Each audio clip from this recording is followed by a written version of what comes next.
Welcome to the Origin Canine podcast, where we speak to authentic and inspiring voices from the working canine world. Listen to this episode, subscribe to the podcast, follow us on social media, and go to origincanine.com. Enjoy the show. G'day guys, welcome to another episode of the Origin Canine podcast. Today we're doing an in-person in Studio One in front of a live audience. Catherine, my team member. We got out, actually, dude, you're my second South African guest. I just couldn't release the first episode. Oh, really? Of the other one, yeah, she's a cop, so I couldn't release it. But guys, we got Scott Farlam here today, local from the Gold Coast, mate, serial entrepreneur, you love your decoy stuff, dog trainer, been into the sports stuff too, right? Yeah. And a bit sweet. of PSA stuff as well, yeah. So. Yeah, there you go.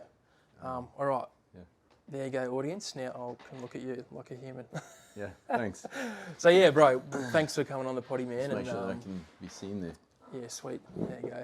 For everyone at home, please be with us. Yeah, we're just getting the framing right. The aesthetics. Bro, thank you, man, for coming out, dude, and fuck, man, putting up with the technical stuff of setting up a podcast. It changes every time we do a podcast. So yeah, thank you, my man. Well, we had a little pre-discussion of what we think will work better for the next ones there, so. Yeah, definitely, man. Depending on how badly today goes, we might make it into the second podcast. Yeah, if it's probably not even recording and there's like... Feed two, we're going to be speaking for an hour and realise we're not on record. Yeah, sweet. I'm just looking at yours and I'm like, oh, press the button. Oh. Sweet. Bro, you've listened to the potty a bunch of times, right? Yeah. And you know, we'll talk about childhood, then going into career, dog stuff. Yeah. Mate, obviously, you're a Safa. Yeah. South African. Mate, hit me with it, dude. What? I've heard a bunch of different stuff about South Africa, but like, tell me about you growing up. What was your experience like? Resilience University, That's growing up in Africa. I don't know. It was, life was average kid's life, I suppose, in South Africa. And we had a pretty, basic upbringing. We weren't wealthy at all. Money was never really a big thing in our lives. But yeah, my parents got divorced pretty early. Seems to be a very sort of common thing with a lot of the dog training military/police guys that I've spoken to. Is always that early divorce and military sort of parents or background or upbringing or stuff like that. I mean, I never had anyone in the military. It just wasn't a thing in South Africa for us as well. So we got into that split up with our parents, and then moved and stayed with my mom, and then we went to stay on acreage, and from there it was tons of dogs. I've had dogs my whole life, and we had a horse riding school as well, so lots of horses. Something I never really wanted to do. I was more into motorbikes and stuff like that and wanted to do that, but there was never money for it, so I was out with my mates riding motorbikes when I could, and then riding horses when the rest of the time. So yeah. And how old are you, bro? 42. 42. So fuck, man. If you're 42, granddad, bro. Yeah, I'm 35. Yeah, we're not that far apart, but man. So if you're 42, you would have been growing up in South Africa, apartheid, 90s kind of thing. Yeah. So I'm not all over my South African So history. apartheid pretty much ended in 1994. So I was in, what would that be? Grade. So it was standard 4 for me. What would you be? I think it's like grade 5 or grade 6, somewhere around there. Yep. Yeah. So it was still a thing, but to be honest, we didn't see a lot of the violence and a lot of the stuff associated with apartheid during those sorts of times. So, and I think during that time it was starting to decrease. We were moving more into the, like Nelson Mandela being free, and they were already in negotiations as to how they were going to end it and that sort of stuff. So, what is apartheid? Yeah. Like, I think I know what it is. It's like a racial segregation thing, right? Yeah. So I think the whole concept behind it was, if you directly translated, it's time apart.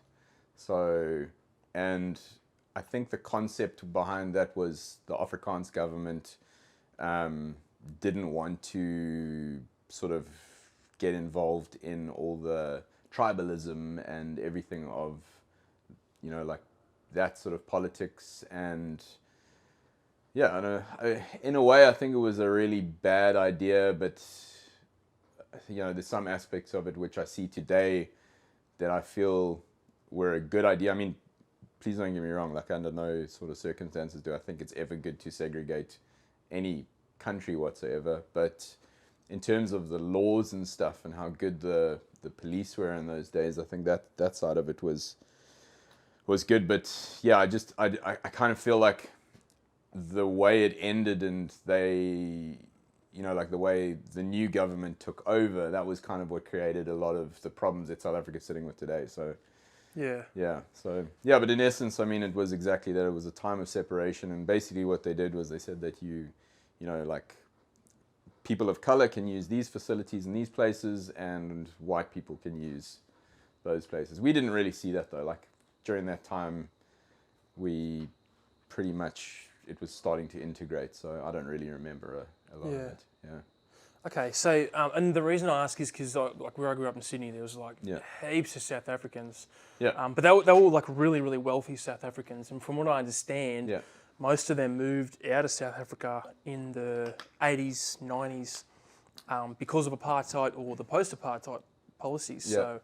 And I think during those times in Australia, I think it was the only way to get to Australia was if you could invest, because I think there was still sanctions on South Africa. So because of apartheid. Yeah. Okay. 100%. So we had like sport and stuff was like non-existent. Well, international sport was non-existent around that time. I think it's they ended the sanctions like I think pre-apartheid, but don't quote me on that.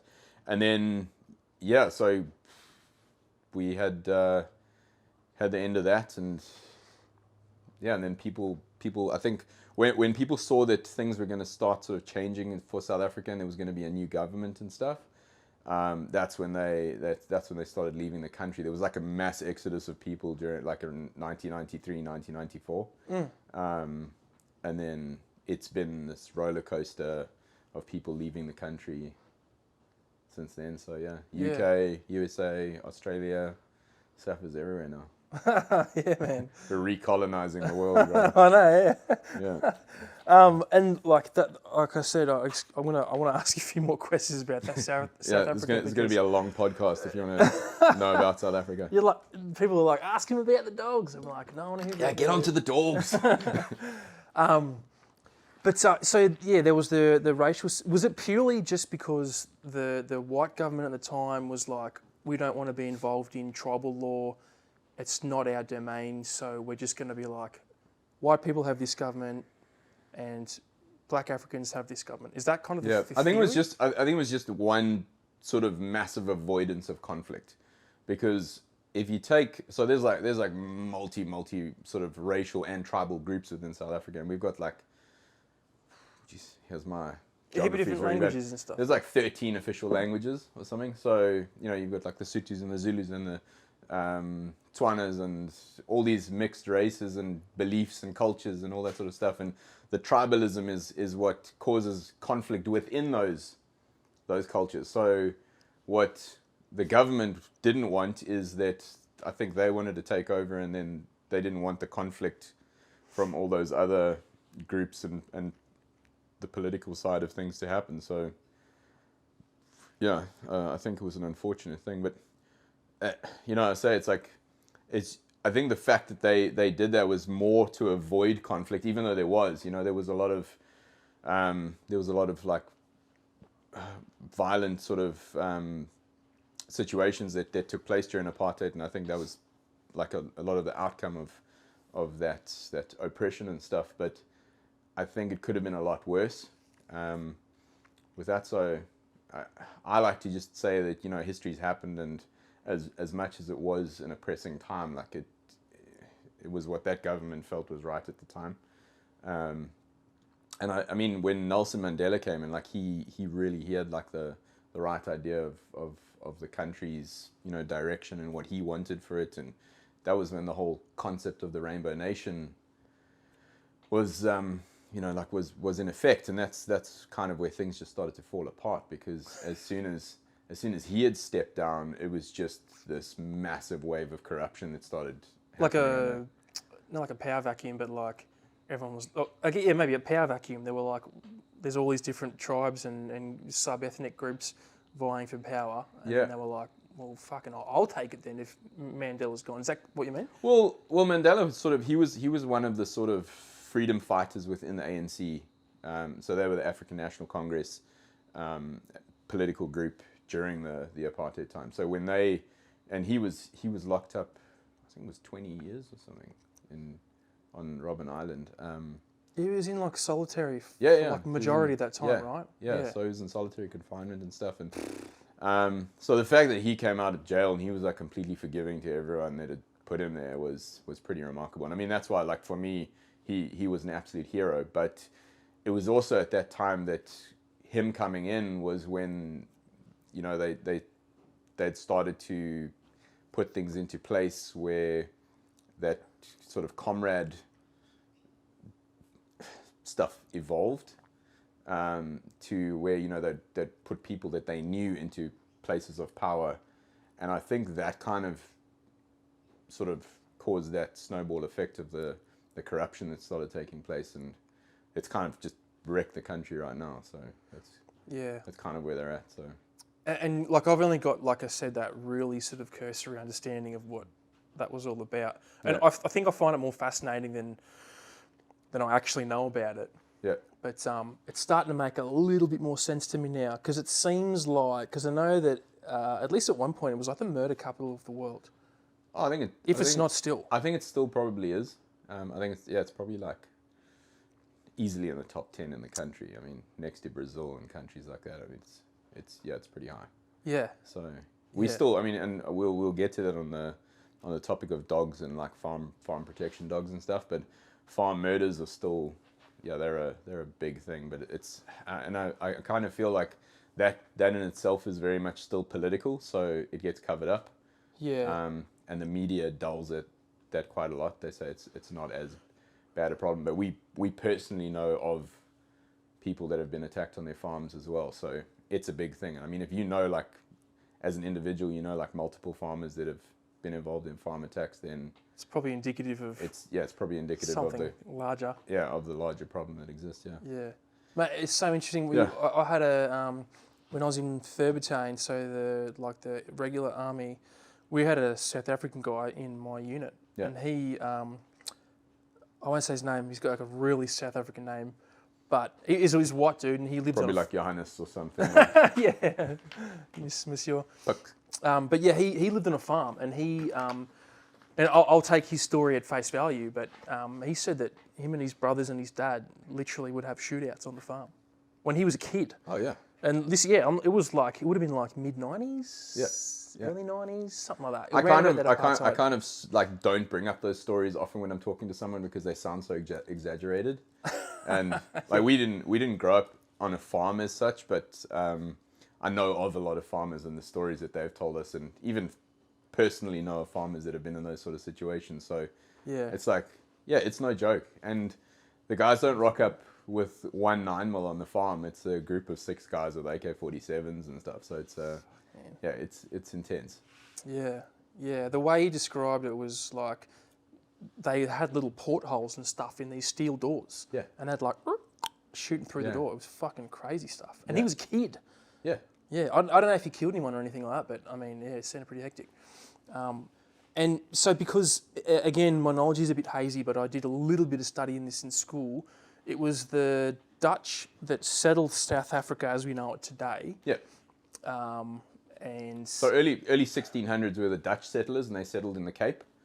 So down south in Southern Africa, and then early 1800s were when the English settlers came in. Okay, and that's where you distinguish between... They call us the rednecks.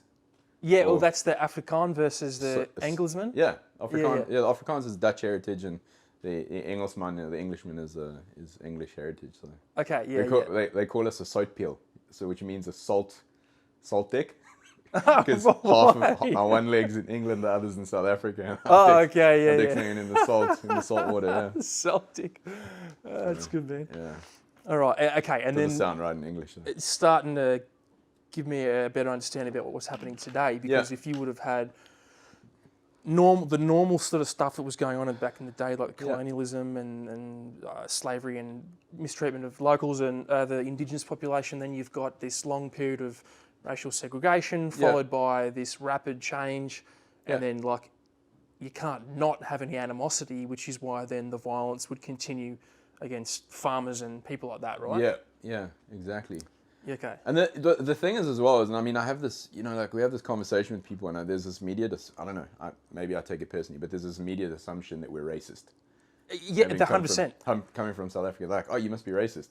I'm like, yeah, not just because I'm from South Africa, bro. There's like, you can't just assume that, and that's like race baiting, when people think that. Yeah. And it's like, I guess it's more the closed-minded people that would say stuff like that, but then at the same time, like, I'll point the finger back at whichever country I'm like, it happened in America. They just didn't call it apartheid. It happened in Australia. They just didn't call it apartheid.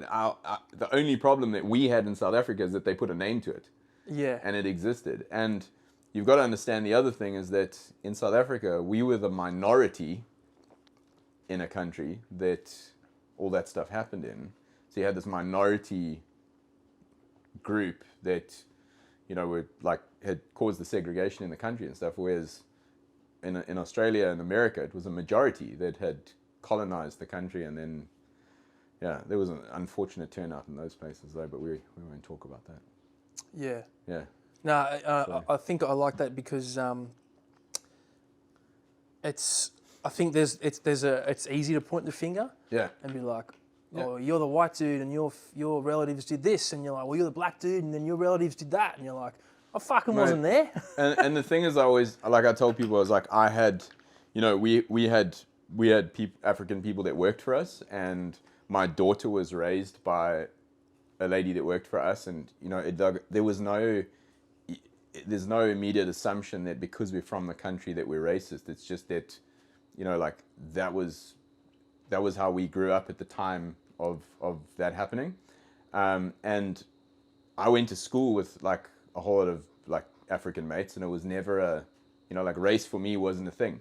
Like we grew up in that, like, yes, maybe our parents and stuff might have been a little bit different, and our older generations are like they're seen differently when it comes to race, and in a sense they probably are more racist and stuff. But yeah, overall, like, I mean, South Africa's had just so much going on that I guess that's where it comes from, or where it stems from.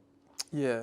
So, and I always sort of say, I'm like, no one's innocent in history. No one. Like, no. You go back far enough, and like, go into Italy and be like, you guys got to fucking pay reparations to France because Julius Caesar destroyed the Gauls, 1 million Gauls. Yeah.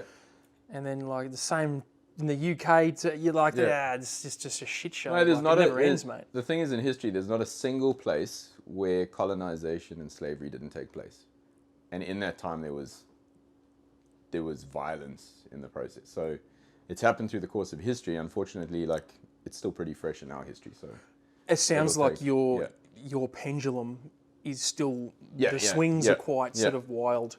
Exactly. And I think, unfortunately, that that story keeps coming up because the current government, everything that's starting to go wrong, they pointed back at that.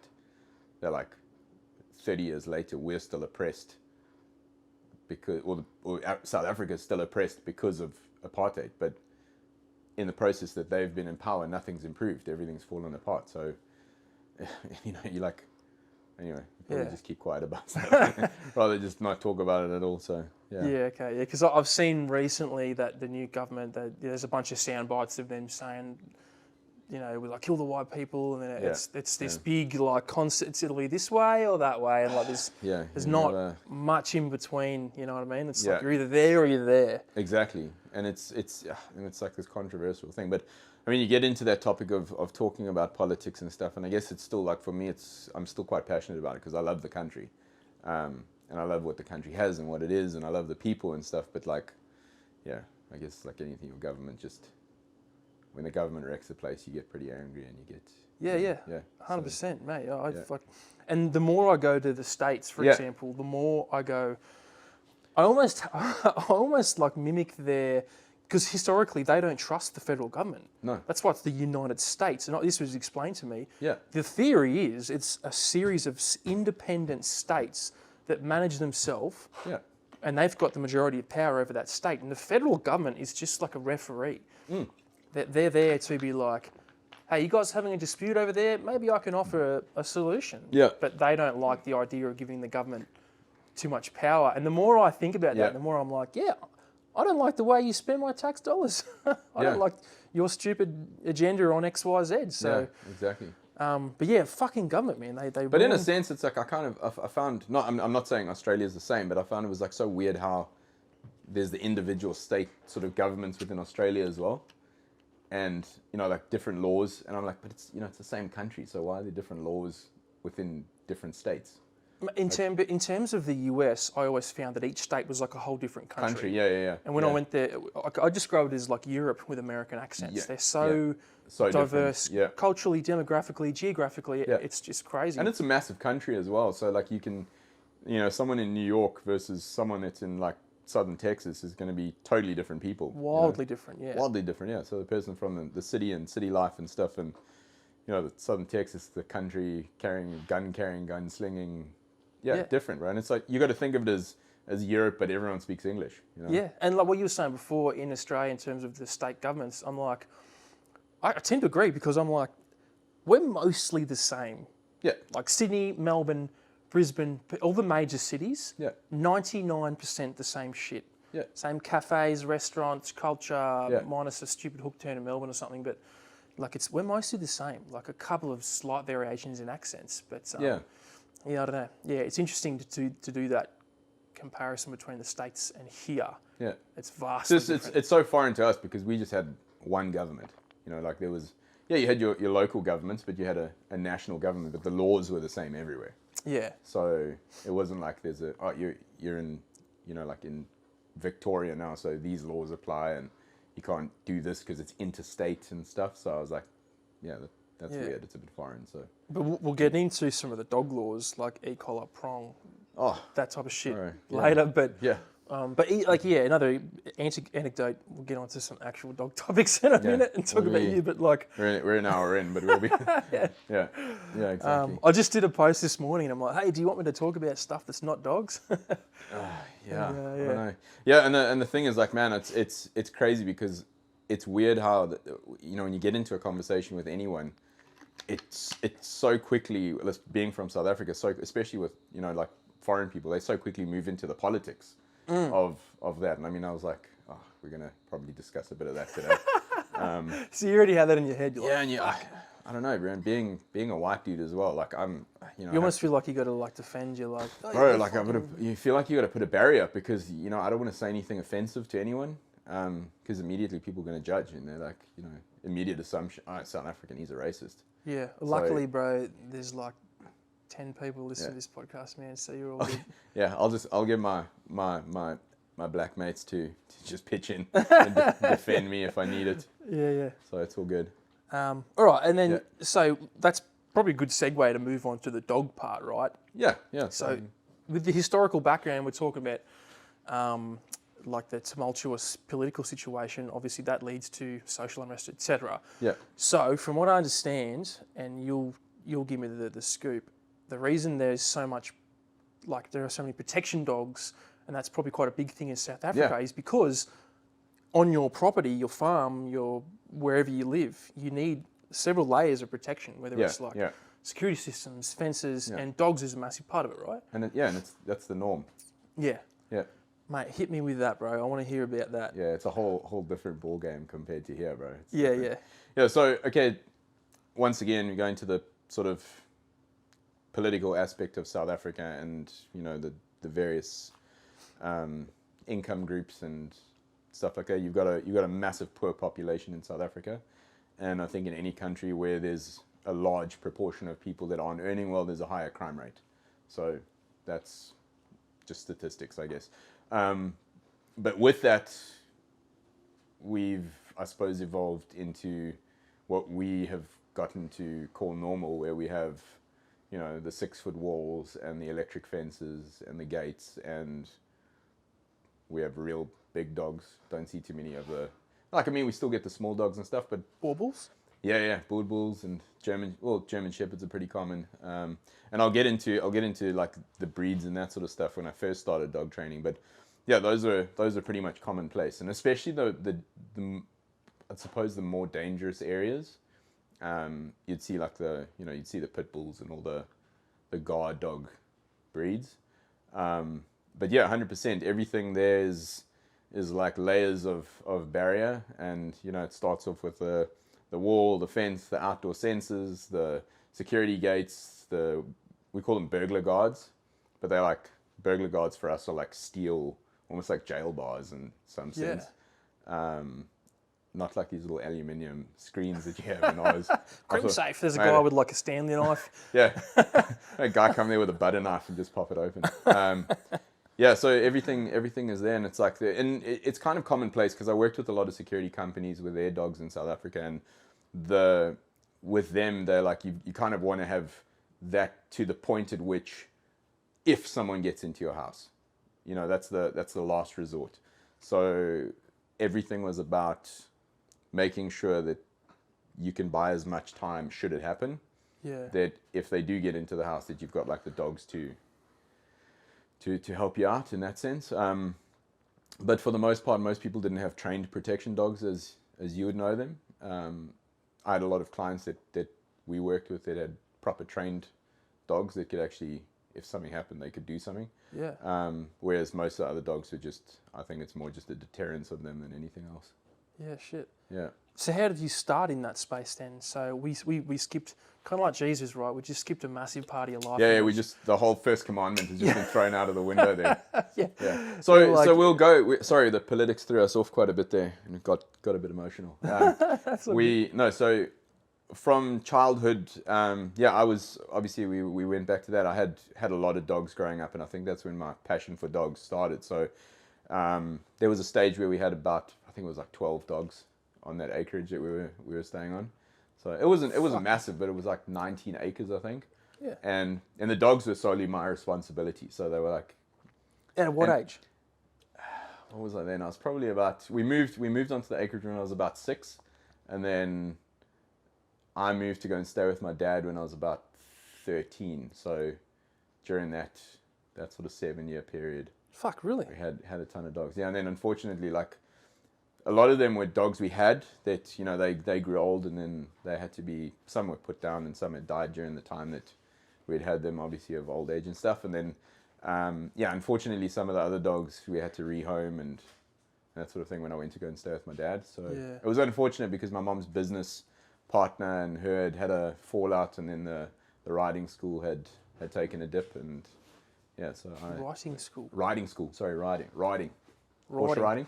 Oh, yeah. Riding. Yeah, sorry, English, my South African accent. So they had a horse riding school, and then that had fallen apart. I suppose business, and then I went to go and stay with my dad, and probably not too much dog stuff happening for that high school period that I was with him. Then straight out of high school, I actually studied, you wouldn't say it now, but I studied exercise science and went into personal training and stuff for a few years, and that's kind of what I wanted to use that as my leap to get overseas. Okay. So you already had in your mind, you're like, I'm going to leave. Well, no, I wasn't. It was like just to go and do that little stint overseas. Oh, okay. You just like, as a young dude would young dude, you get that little exploration thing, and you're like, I want to get out of here and go and do something and go and see the world, sort of thing. So so that happened, and then I went to Dubai for a few years. It was probably 3 or 4 years. But before that, jumping forward and back on that, before that I'd already started working at a dog training club that I was, at the same time that I was like studying and stuff, I started training there, and then it was more obedience, but they had this, mate, no disrespect to the guy that ran the place, but if I say... He's not listening. You never know, bro. He's going to phone me up. I remember you, bastard. So they had this really like rudimentary protection group. This very sort of like basic thing. It was actually the first time I'd gotten into a bite suit, but looking back at it now, it was just a mashup. It was an absolute mashup. We had these like old wrecked IGP sleeves that the dogs would learn to bite on, but it was a complete mess. And it's like embarrassing to think of it now, like how technical I've become with it to the point of what it was then, or to what it was then. And I was like, yeah, it's embarrassing. But are we yeah, talking like Bill Keeler sort of stuff, or more just like, oh, chuck a sleeve on, he'll fucking bite it sort of stuff? Yeah, well, there was like, it was a typical like, you know, agitation and then letting a dog bite. But you know, if I look back at it, it was like these really shallow, mouthy bites. The dog had a bite, and then you know, like, bit it, yeah, and then like, you know, the dogs had a bite, and then it's like, whoa, and they'd go and run around with their dog with a sleeve for a bit, sort of thing. And that was a typical class. And then we had one of these, I can't remember the name. It was like Security Tech or whatever. It was like a South African brand of bite suit that they had made for like the security training thing, but it was like a Michelin Man suit that weighed like 25 kgs that you couldn't move in, and the dogs would often get a bite and knock you over, and then you couldn't get back on your feet. Your hands and stuff exposed as well? Oh, your hands would be out, but it was so stiff and rigid, and it was oversized for me because, I mean, I think it was for a 6-foot dude, so like I could barely, like my feet just got out of it, and you couldn't run in it. There was no way. So you kind of felt like you were in a straitjacket and dogs were attacking you. So that was my early experience of like protection work when I had done that before I went overseas. And then I was in sports and leisure overseas for like a hotel group. So I worked with as a sports and leisure manager, and it was good though because it was a really nice direction to move in terms of business. So I learned a lot in that sense. And it gave me a really good idea of management skills and, you know, people skills and all that sort of thing. So after that, and I got fed up. I mean, because Dubai, you know, we had the saying in Dubai, you go there with 2 buckets, and then the one's a money bucket, the one's a shit bucket, and when one's full, you get out of there.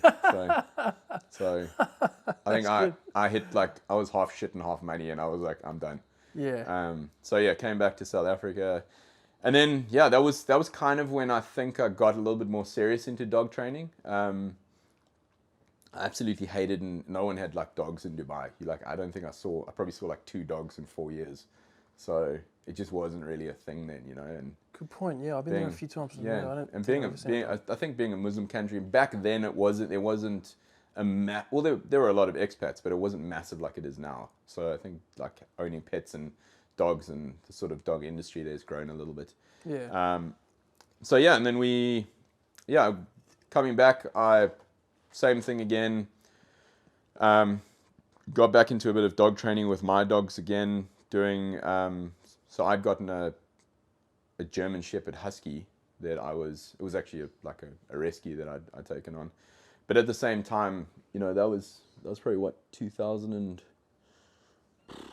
geez, I'm terrible with dates, but I was probably like mid-20s about that time. And then, same thing, joined back, got into it was actually the same club that I was at, but it was another guy had started running it, and I was helping out there and that sort of thing.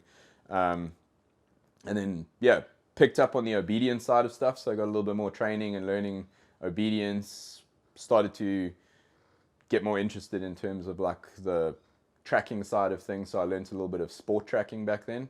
I was only like a little bit later that I got into the operational tracking side of things and learning that sort of stuff. And then so that progressed, and I'd met my wife shortly after, so that was probably 10 years ago that we had met. And then so that I was probably about 32 then, and we moved to northern KZN, Belito area, near Durban. Oh, in South Africa. Gotcha.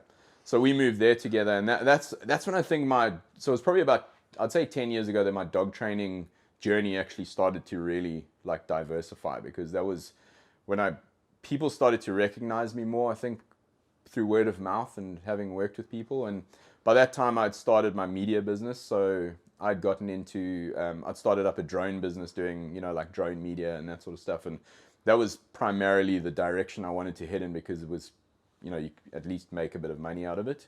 And 10 years ago, it would have been a bit of a newer thing than it is now. Drones back then were they were hardly a thing back then. So it was like, you know, people were wanting photography and stuff, and it's always been like a bit of a sideline hobby of mine. So I thought, well, my ADHD passion. So it's like, let's do this. dopamine. Do you have ADHD or you just? I feel like having heard it, I feel like I fall into that category, like Yeah. of the dopamine rush and thing. So Yeah, that was the only reason I asked is because I used to say the exact same thing. I was like, Yeah. oh, I think I'm ADHD. Yeah. And then I went and got diagnosed and like, whoop, surprise, you do have it. yeah, I think I probably do have it in like a mild case of it. But when I hear people talk about it, I was like, yeah, that's me. Yeah. So Because it's not all just like a 10-year-old boy red cordial sort of thing, right? There's different. Like it's a bit more complex than just. there's a being lot. like, There's a lot of components to it. But yeah, like I think it's that, that constant seeking gratification where and I found like dog training was one of those things where I was like, you're seeing this progress all the time. Yeah. And it's palpable. Or almost like making something, like you start with nothing and you walk away. Whereas I couldn't sit in an office and do accounting in a monotonous job where I'm never seeing an end of that. That would kill me. But yeah, so from there, that's when I got more into the operational working with, like actual agencies and security companies and search and rescue and that sort of stuff, where we got into the first sort of job that I started working with was obviously I'd started working with a local obedience club. We had started there, and I was getting calls for people. We've got a protection dog that we want to work with, and then that would lead on to I know a guy in a security company, and he's looking for someone to help train with his dogs. And then I think about 6 years ago, when did PSA start? So I think PSA started in about 2020. No, 2018, I think it was. 2017. Really? PSA in South Africa. It started very shortly after it had started in the USA. I didn't realise it was such a new thing. I mean, I've only been in the dog industry since 20 years. Yeah, I can't actually remember exactly when it started in South Africa, but it was very shortly after we had moved to KZN that I'd started seeing it happening and stuff. And that's when I first started going and doing decoy seminars and stuff. So I'd done a couple of like your typical patrol decoy courses and stuff where like the agitation and police type decoy for patrol dogs and stuff. So done a couple of those, and then I'd started going to go and do the trying out at the PSA stuff just to go and do some decoying work with them, and then eventually helping out at some of the clubs. So through that was kind of when they were like, oh, there's a guy in Belito that's doing bite work, and he's doing tracking and that sort of stuff. And by that time I'd sort of developed my skill quite decently to a point where I could actually train a dog, and I'd done all my research and watched videos and gone on courses and all that sort of thing, where you get to that I can kind of understand what this is all about now. And then so I started helping with security companies. So I'd done a few security dogs. That had transferred over to a security company, which was also a medical rescue company, IPSS. So Paul was the head of their search and rescue team, and I'd helped them with their teaching a couple of their dogs. So some of the older dogs that they already had, we took one of their pups and built that up to full operational search and rescue dog. So he did tracking, cadaver, and confined spaces as well. And then Paul, unfortunately, he was in Turkey. That recent thing that happened in Turkey. I think it was last year? The year before? The earthquake. Yeah.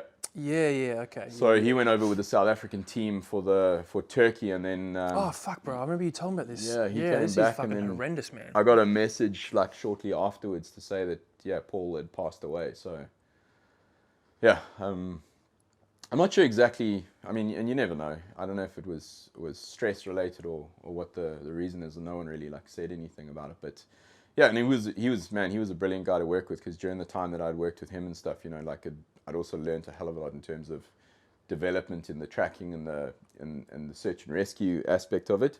But he was also like a really good avenue, because he knew so many people with the police as well. So that was when I got into the law enforcement, and from the law enforcement guys, I was referred to the airport security, and then I helped with behavior stuff with the dogs in terms of a lot of random stuff. So to be dogs that were struggling with indication, or handlers that were making mistakes in terms of how they were rewarding dogs, and dogs with possession and all that sort of stuff. So massive learning curve in that direction as well in terms of working with working dogs. What haven't I mentioned? Yeah, and then the law enforcement dogs, same thing. the SAPS in Belito worked with a couple of their dogs, so did a bit of bite work and stuff with those dogs, all the while still doing decoying for people's dogs with other guys that we were doing for personal protection. And yeah, that was... And this is all still in South Africa? What is? Their protection staff and police and airports and whatnot. Yeah, I mean, all that stuff exists. Those are all agencies and stuff that exist. Oh, sorry, what I mean is before you moved to Australia, you were still in South Africa doing this business stuff with the dogs. Yeah, yeah. Okay. So kind of how I broke it down was I would just basically book out time during the day for those sorts of things. That, you know, someone would phone me up and they'd be like, I had sessions booked, so I'd have pretty much what I'm doing right now, where there would be, you know, we'd do scenario training with a group of people with their protection dogs and anti-hijacking scenarios and all sorts of things, you know, break-in where a guy would jump over the wall and, you know, do that sort of stuff with the dog. And we try and build everything up as real, to be as real as possible for those sorts of situations so that the dogs were ready and equipped for it. And then, yeah, and I'd fortunately had a couple of incidences where it was... the proof was in the pudding with dogs. So one of my clients had... That was my next question, bro. Yeah. Yeah, because it was always, you know, like, I've had this argument like multiple times with people about personal protection dogs, and they're like, oh, personal protection dogs, like, they'll never really do anything. They've only ever bit equipment and stuff. But fortunately, with the dogs that we had trained, we had gotten them to a civil bite. So we were confident that, you know, they would bite on the like a synthetic arm. They would 100%, you know, like when we were doing agitation, mate, they were targeting areas, trying to get you with nothing on. So I was confident that the dogs had done it. And one of my clients had unfortunately, had a situation where someone had come in. Well, there were actually two guys that had jumped over the wall. Dog came around the corner. One guy got over the wall. He managed to get away. The other guy got pinned, and the dog held him for 20 minutes until they got home. And what kind of dog? German Shepherd. Ah, nice. Okay, yeah. okay. That was actually my recommendation to 90% of the people, was to get German Shepherds, because I just said, man, Malinois are just too intense. So, like, especially for that environment, right? Like, sitting in a backyard waiting for maybe someone jump the fence. Yeah, and then it was also around, I suppose, when would that be? That would probably be 8 years ago, was when I first sort of got into anti-poaching dogs as well. So are you aware with like how it works with anti-poaching with rhinos and elephants? Vaguely, man. I've had a few people on the podcast that have been into that, but I've never really dug that deep into it. Yeah, so it's pretty simple. So like, we've got reserves in South Africa where most of the wildlife stay. It's not that, you know, like the Americans believe that they just roam through the streets and stuff. So how that works is that there's private reserves which are privately owned, and then we've got reserves which are like nationally owned. So they'll be like a national park. It's like Kruger National Park. Yeah. So those are national parks. Those are owned by you know, South African heritage. So those are government funded, but also obviously self-funded by, you know, like restaurants interest and groups entries and that sort of stuff. But the private industry was kind of where the money was at. So there was a lot more involvement in terms of anti-poaching. And basically what would happen is, you know, the whole thing is ivory and rhino horn, right? There's a massive market for it in Asia. And I think it sells for like $3 million or something. Like $300,000 for a rhino horn. What are we doing here? You know all about the industry. We could easily get around those dogs, mate. Yeah. We could easily make some coin. Get some good money. Yeah. So, so that's when I was actually, same thing again. It was actually through Paul, who knew someone who's like had seen that I'd worked with him, and also knew that I'd worked with some guys in the security industry, and they were looking for someone that had a general knowledge and understanding of both the bite side of things and the tracking side of things. So I had worked with some of the guys that had come from, they were like South African guys that had worked in the UK as in the military. So they had been, you know, like, what do you call the British SEALs sort of equivalent? Oh, like SBS. Yeah. So them coming back to South Africa after having served, they weren't the typical guys that would go into an office job. They do stuff like that where they'd be on their head like an anti-poaching unit. And it's typically just they manage the operational side of it, and then they get guys in to come and assist with like the training of the dogs and stuff. And then they'll handle that. And I mean, when I tell people it's almost like a military operation in terms of how things work, because these guys, the typical way it would work is guys would come and, you know, like infiltrate a park by cutting through the fence. Then they would hike a few days and track wherever the rhino or the elephant was, or herd of elephant would be. And then what they would do is they would follow them for a few days, and then they would wait for an opportunity, and they generally would like shoot the animal at nighttime and then cut the horn off, and then they'd tally out of there. Yeah. So what we would do is, in assistance with that sort of thing, was teaching the dogs to track. So they would generally use like GSPs for like the long track of finding guys within an area, and then it was like Malinois that they would take in helicopters and stuff. They would do the finished business. So it was like the final five, if you like. You know, they'd come and do that last bit of the tracking, and then those dogs would hammer it. And that was a great thing in South Africa, was when anti-poaching sort of development started growing really nicely, we got quite a lot of nice KMPV lines that started coming in of dogs. So those were the pretty hard dogs to work with. Yeah. Hard isn't like they were hard dogs, or difficult? I don't know. Yeah, both. Like, okay. I'd say they were both difficult. I think with that balance of nerve comes a lot of that sort of stubbornness in a dog as well. Like, there's that dominance that exists in a dog like that. Like, nah. Did you say dominance? Dominance. There's no such thing as dominance. No such thing. Yeah. But is that sort of that? I call it dominant drive, but you can definitely see that dog with the really strong forward nerve, that he's not too handler focused, and he's not too, you can try and punish me sort of thing. But those are the dogs where e-collar, prong collar, whatever it is, he'll laugh at you, you know, and that's the sort of dog that they would generally look for. And there's stories of anti-poaching dogs where they've, you know, been shot at 3-4 times and they're still going for the bite, and nearly dead when they take the dog off the guy, and the dog's in the vet, and he's like 6 weeks later, he's like, yeah, let's go again, you know. Yeah, so, shit.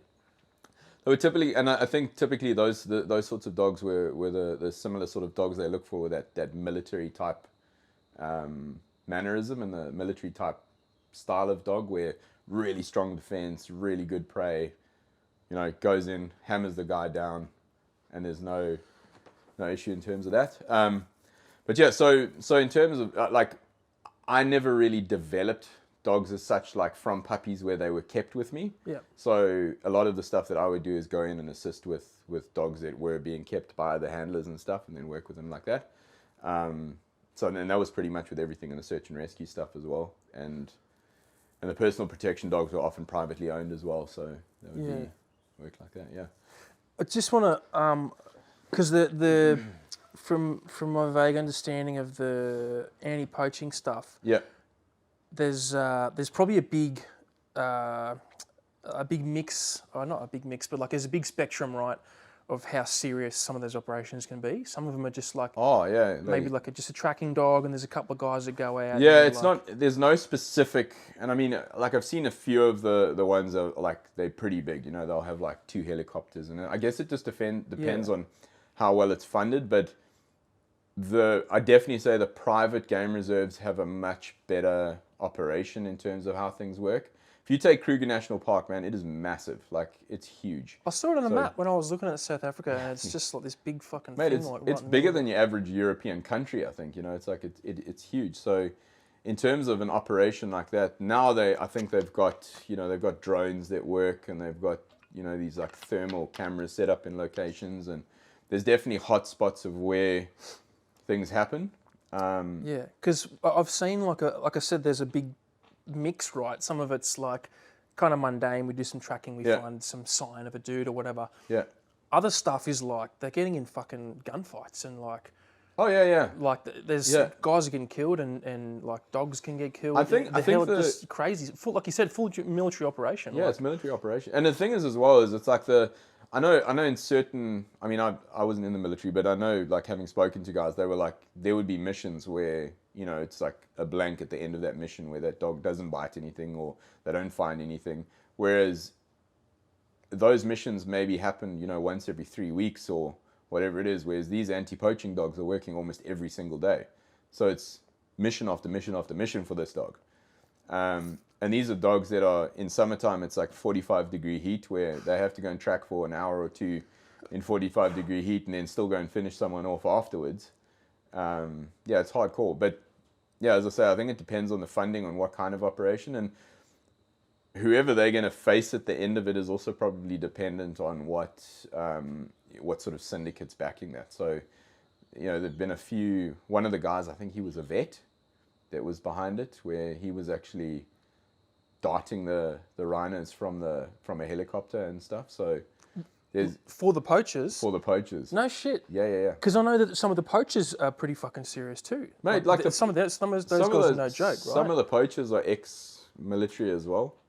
So yeah, and there's probably, and I mean the thing is as well, like you couldn't photograph the dogs, you couldn't put video out of any of those dogs on social media and stuff, because those dogs had like targets on their heads, because the poachers knew that the dogs were like their greatest enemy in terms of them failing in trying to get their goal done. So it's fucking hardcore, man. And that's how, I suppose that's how imperative dogs are in that sort of operation. Yeah. But I mean, if you talk to the guys that do the actual stuff, like, I mean, I wouldn't say fortunate, I probably wouldn't want to be shot at, but if you talk about the guys that actually were in the operation, that were hitting that sort of stuff, that were ex-military, they'll tell you straight, they're like, I've been in more gunfights in the last sort of 2 years in anti-poaching than they had been in the entire military career. Shit. He's like one of the guys was saying that he had never shot anyone, and like in his military time, he hadn't actually shot or killed anyone, and he's like, yeah, I've shot at like multiple people now in anti-poaching. So, but then again, it's the same thing, like the media doesn't make it such a big deal, and to me, that's a country's heritage. I mean, that wildlife it's irreplaceable if it eventually goes extinct. So, yeah, I think the government's like a little bit too lenient on that side of it, but it sounds like it if they're not, like, is there much of that stuff government funded, or No. is it mostly private? Private. There's mainly like fundraising for it, and I think the government might allocate a small amount, but most of the time it's private and it's privately funded. So that's why I say a lot of you'll be surprised, and this is where that controversy is on hunting. So trophy hunting and the hunting industry as a whole pays a lot for the conservation of other animals. So in the private industry, like they'll take a trophy I don't know, I don't agree with shooting lions, but just as an example, let's say a lion costs you $80,000 or whatever it is. Portion of that money they put into the conservancy of rhinos and elephants, and that funds like some of the anti-poaching stuff. So yeah, and that was something that confused me as well, because I've seen, again, I've only got social media to fucking go by, but yeah, I've seen videos and photos of people shooting lions and the sort of stuff that I would be like, no way, that's protected surely. And then like I'm kind of like, well, who's the good guy? Who's the bad guy? Yeah. Like I don't fucking know. Like I'm kind of like, I wouldn't want to shoot a lion. I definitely wouldn't. I wouldn't shoot a lion, but at the same time, there's quotas on stuff like that for hunters, for trophy hunters. So it's managed, it's not just like. Yeah, if it was just a matter of going out and shooting lions and stuff, then yeah, they would be highly endangered. So, but if you take, for instance, like you could still shoot a trophy elephant, for example, but that's at the discrepancy of the park in terms of herd management and stuff.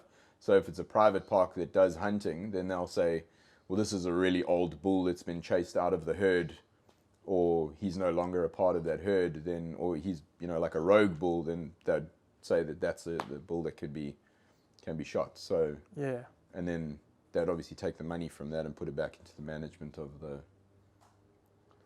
Fuck, it's almost like, where's the inception point in that loop? That's Right. the good part, like. Yeah. Kill one animal to save the rest of them, and like, but for the casual observer like me, I see like a dead elephant or a lion, and I'm like, Yeah.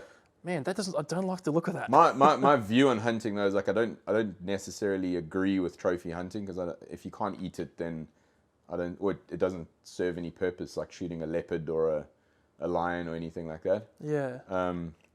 Like if it's not gonna provide your family with meat or whatever it is, then for me it doesn't serve. Like I would never shoot a leopard. I'm not gonna eat it. I'm not gonna hang it up on my wall, and I'm certainly not gonna put its head on on a block to look pretty in my house. So Yeah. but having said that, it's, you know, like $40,000 that could go to saving rhinos and elephants. So you got to see it in that light as well. So Yeah, like I said at first glance, it's not Yeah. easy to see Yeah, who's and the goodies and the baddies. and I don't want people to say, oh, geez, I don't like you because you support hunting and stuff. But you have to look at the broader picture in terms of conservation. What pays for conservation? Because if hunting didn't exist, we'd probably have an even bigger problem with conservation. Because I mean, most of the private reserves are hunting reserves. Yeah. There's not. I'd say almost majority of the private reserves are for hunting, as opposed to, you know, the luxury safaris and stuff like that. So yeah, I don't know. Yeah. Did you ever go out on gigs with the guys doing anti-poaching stuff? No, only training stuff. Any reason for that? Just because you just didn't want to do it, or it's like, Well, we're a unit and we do this. And this I think it's like they that's the thing. Like, they handle the operational stuff. So with that aspect of it, like, I don't think I could justify. And I mean, I don't have like military training where these guys have a lot of sort of military background or police or that sort of thing, and you know, they're dedicated to that cause, where it's extremely dangerous. It's kind of like me saying, yeah, I'll go jump into a cop car and we'll drive into the middle of a thing and go and have a shootout. Yeah, okay. It's like, when I've got a kid sitting at home, you know what I mean? Like, that's Yeah. not something that I do. So yeah. I guess it'd be like, I don't know if you understand this reference, someone like Tony Blauer teaching Delta Force like the spear system, and then be like, oh, come on, Tony, we're going to go get Bin Laden. Like, Yeah, yeah, like, exactly. What the fuck? Yeah, like, that was the thing. I mean, we with everything we did a lot of like sort of scenario based stuff. So like, we were confident that the dogs would be able to do it, and often enough, like, stuff that I would do, they would carry on doing their own training with as well. So Yeah. I think it was in anything like that, they're confident to go and do it. I mean, you take like any of the police decoys and stuff, they don't take the decoys out in the thing, like On the street, and yeah, you know, you take Gold Coast Canine and Canine Mike and all those guys, they train police dogs, but they don't jump in the police patrol car and be like, yeah, let's go and test them out, you know, shoot it and stuff. So It turns out you're a bad cop. Like, I'm not a cop at all. I'm not a cop, bro. So Yeah, okay, Yeah. I get it, man. And so when in this period, because you talked about you had a bunch of different businesses and stuff. How many businesses do you have? Or oh no, you have? I just had that media business, yeah. But the training stuff. Yeah, that ended pretty much when I got back from Dubai. Oh, okay. I'd stopped and started building on the other business then, yeah. Oh, okay. So that wasn't like a business. It was just like, Well, it was. I'm Scotty. Like, I'll give you a hand, sort of thing. It was. Which one are you talking about? My dog training business. Dog training, yeah. Yeah, in South Africa. that wasn't really a business, right? It wasn't. And I, as I said like earlier, it was like dog training back then in South Africa. If there was no such thing as like one-on-one training. Yeah. And well, like in the early days of me like working at the clubs and stuff like that, everyone would go to like a group or join a club, and they would do like your obedience type stuff. Whereas one-on-one dog training I'd probably say 2016 was more when that started happening, when more dog trainers started coming out of the woodwork and stuff. Yeah. Yeah, and then that's kind of, I think, when it evolved. And So is it a bigger industry now in South Africa? Like, yeah, it's still not as, I wouldn't say it's as big as like the US and Australia and the UK. yeah. That protection stuff in the US is bananas, bro. Oh, mate, it's insane. It's Bananas. insane. That's kind of, I think it's a lot of where I've gotten my education from, is because I've done quite a few like protection seminars and online stuff, you know, like online seminars and courses and stuff in terms of that, because I think they've been the leaders in terms of police decoying and all that sort of stuff. So from that aspect, I think they've been pretty good with that. Where, yeah, it's insane. Like, personal protection dogs as a business in the US is just, it's massive. Yeah.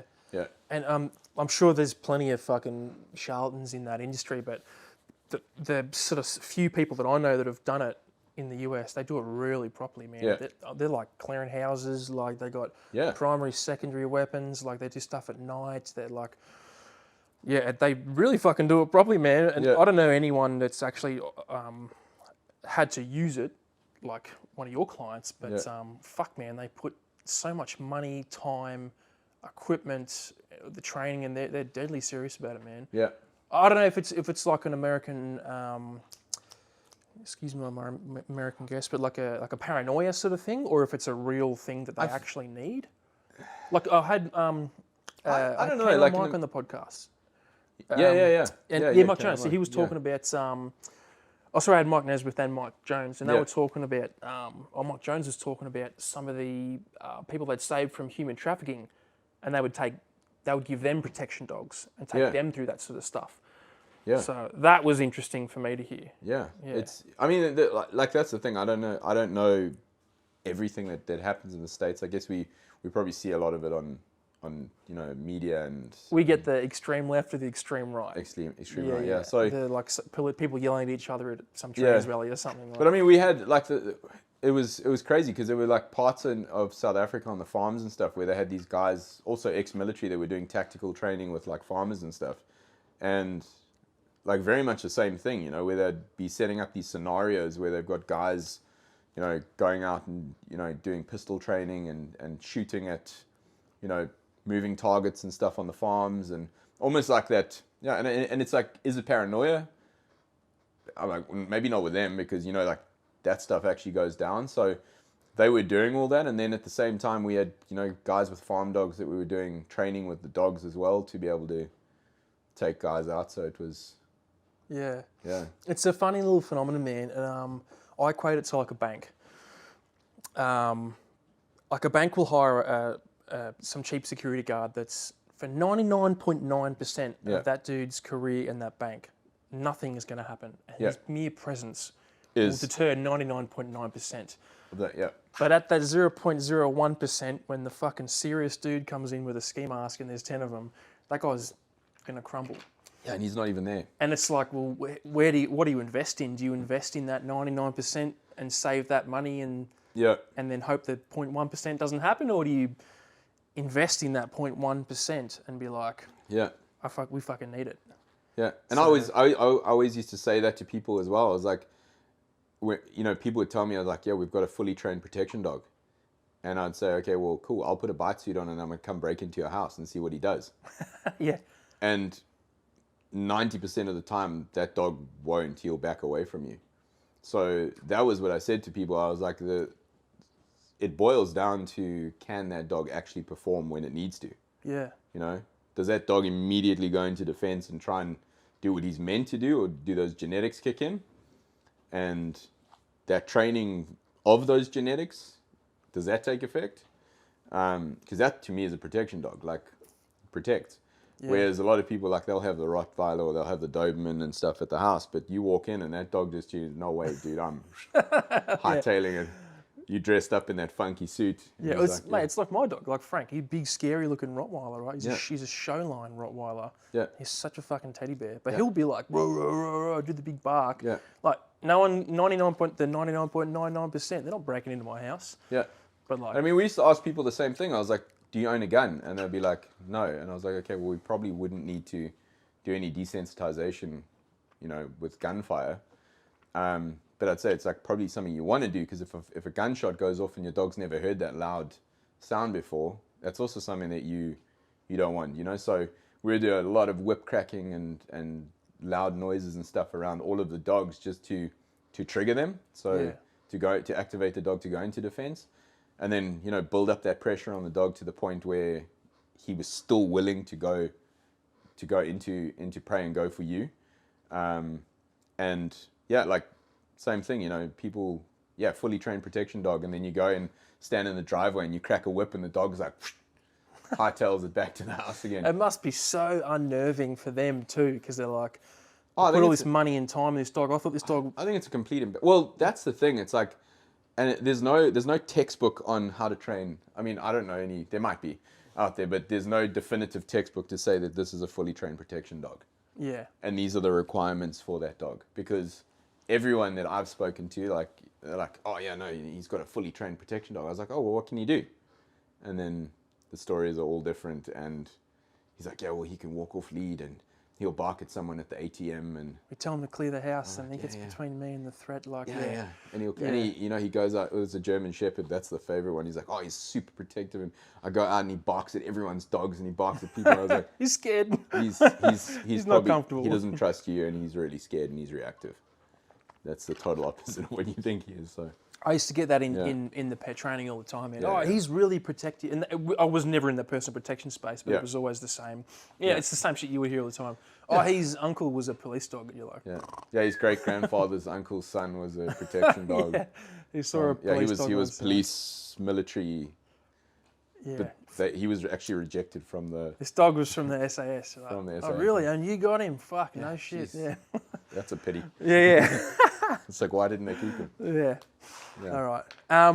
So operationally, like you said, you had that dog, one of your dogs, that held the dude for like 20 minutes, which is no fucking joke. Like to hold a dude for 20 minutes. You have any other wins like that, real life? So I had a this was actually one of the guys. Yes. So I told you about this was a mess though.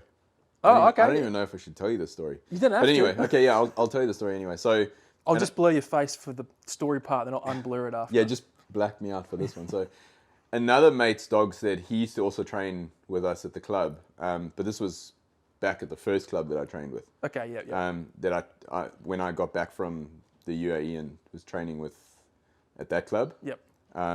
So he had trained his dogs to a point where I thought they were decently trained because they were biting pretty well, and it's like seriously like strong nerve. Those dogs just forward nerve, wanted to just take anything out. And some guys had broken into his place, but they'd like forced their way in through the garage and somehow managed to open the garage door but close it behind them. And I don't know if they didn't know that there were dogs there, but they had gotten into the garage, I think in the hope of trying to steal stuff. And there was, same thing again, there were two guys that had gotten in. And his German Shepherds had gotten into, but these were both working line German Shepherds, both proper protection trained dogs, gotten into the garage, and he heard like a whole lot of commotion going on. And it was like, I think it was 9 o'clock at night or whatever it was. Went in and heard like there was some guy screaming in the garage, and he just closed the door. So you can imagine like the shit that went down inside there. He's like, I'm not going to be a part of this. I'm going to let the dogs do the work. And I think that's a sacrifice you got to almost make when you're in South Africa, when you've got a protection dog, is you've got to always have in your back in your mind that there's a likelihood your dog's going to get injured in a situation like that, because 90% of the time guys carry weapons when they come into your house when it's a break-in. If they're in there, then they probably are that 0.1% where they're fucking serious about being there. Yeah. Because they're not like, oopsie, oh no, I don't mean to be here. And I think the biggest problem as well is that those guys come in there, they're scared. Like they don't come in there like sure-minded. Most of the time it's someone that's on some sort of drug to try and keep them calm, and they've got zero training. So if there was any weapon involved, it's either going to get, because they don't know what to do, that they'll end up squeezing the trigger or stabbing someone. But anyway, the moral of this, the end of the story was that he had gotten inside. The one dog was sort of in a passive guard, keeping a guy up on top of a cupboard. The other guy wasn't lucky to make it on top of the cupboard. What an idiot! So yeah, he didn't kill him or anything, but same thing. Dog had done what it needed to do. He got in for the fight. Absolute mess. Guy was lying down on the ground in a massive pool of blood, and the dog was just holding on. Good. So where was he holding? On the leg, yeah. Had him on the leg. But he said he had obviously had a bit of a fight, because the guy's calf muscle was absolutely torn. Nice. And then inside of the leg was just puncture wounds everywhere, and the dog was holding him there. Nice. But I think the guy was in like shock, because he said he had just frozen, and he was like lying on the ground like staring at the dog, and the dog was just in this calm bite. So, and that's one of the things that was one of the biggest things I said to people is like the main thing you've got to think of as a dog is like it's got to buy you time. Yeah. And that's where in my training in terms of protection dogs was to go in and fight as much as it needed to, but to apprehend and hold. That was it. If you can get the guy to the ground and hold him down, that was it. And the main thing was we conditioned the dog to put up a fight if there was a fight. don't just burn yourself out and be sitting there with an exhausted dog, and the guy's got enough energy to get away. So if that was the case, it would be a matter of if during the apprehension the guy fights, the dog must be triggered to fight. But the rest of the time, nice calm hold, keep the guy still. And if you can get the dog in there. But I mean, like, you can never say how and where it's going to happen. Like, there might be a guy that's scaling a fence or something, and the dog grabs him on the leg and tries to do it, and it probably wouldn't hold him. But if in the right situation and everything merged in the right way that the training had, then that's kind of the situation you'd want. Yeah. Enough time for you to, like, phone the cops. They would still take about 3 hours to get there, but yeah, no. So that's where private security came in. So enough time for the private security to get there. Yeah, and they normally and that's the good ones have a dog as well. Yeah, I've kind of had that conversation with a few guys, partly on the podcast, like partly not. But it's like, what's the purpose of the dog? And the guys I've spoken to are like SAS guys from 2 Commando, Navy SEALs, whatever. Yeah, kind of like what you were saying. You don't want to just suicide the dog and just fucking send the dog in. Like, the dog is a consideration. Yeah. But at the end of the day, if it does come down to, like, is it me or the dog? You're like, hard decision, but fuck, man, that dog's got to buy me some time, because at the end of the day, it's like, it's because my life's in danger. I've got to get the fuck out of here. Yeah. I either got to get out of here, or if you're like an SF dude, you got to get in there and shoot the dude, and the dog's gonna afford you that 1 second, 2 seconds. And I think, and that's one of the things we used to say to people, is like, your dog is your last resort. Yeah, you're correct. Yeah. So if you don't have that's why he's behind all the fences. Yeah, he's behind the fence. He's behind the security guards. He's inside the house. I was like, you don't put your dog outside there, because I mean, the chances are when he's not looking, the guy's going to probably shoot him or try and get the dog first. The fact is that if they know the dogs are inside the house, they've got to cross all those barriers to get into the house, and then they've got to deal with the dog. And like, your dog's no good if he's locked outside and you're inside and they do get into your house. So yeah, that's kind of where you'd be sitting, Or like you said, that guy opened the shed up and the shed closed behind him. Yeah. Like, if the dog's on the other side, fucking dude's in your house. Yeah. So, and especially if they don't own some sort of firearm, they can't be like, bah, bah, bah. Yeah. They'll be like, and I mean, even in a situation like that, kitchen off, like. Yeah, I was thinking the same, like in a situation like that, it's like you look back at it and I was like, it probably wasn't even necessary for the dogs to go in there. So they kind of went in to the because the door was open and those guys were in there. They went in and I don't think it was a life-threatening situation. It was probably more an extremely realistic training situation for the dogs. Yeah. And the fact that the dogs did what they were trained to do just says that the training worked, So. And these are dogs you helped develop? No, those were his dog. But I'd have a few bites from those dogs, like. Oh, you would have been there, mucking around with him. Whatever. Yeah. So we'd done, I mean, a few bite situations and stuff with the dogs and stuff. So, but they weren't dogs that I trained. They'd been trained with him prior to me arriving. I think they were probably 6 and 8 at that time. Okay. So yeah. It's a pretty cool story. Yeah. So, open the door. There's a lot of stories, but I'll keep some of those for another time. Yeah, man. Hey, dude, tell me about making the decision to leave South Africa and then come here. Talk so yeah, that decision, I think it started when we became parents. I think that was when we first made that decision. It was, I don't know. It's like South Africa's sort of in that, it's like a really bad relationship. If you think of it, it's what is that that syndrome where you're in like Stockholm syndrome. Yeah, exactly. Yeah. Like I feel like the South African citizen almost has that Stockholm syndrome. Like, things are going to get better. And I mean, I don't doubt they will, but I just don't think it's going to happen in our lifetime. And I feel like statistically, you're at risk of something happening to you or a family member there. And we just kind of got to that decision where we were like, I don't feel like this is the right place to raise a child. And I don't think I could live with myself if anything had to happen with my daughter growing up in South Africa. So our decision was based on, Australia and South Africa, the lifestyle is very, very much the same. Obviously not as much security and stuff, which is great.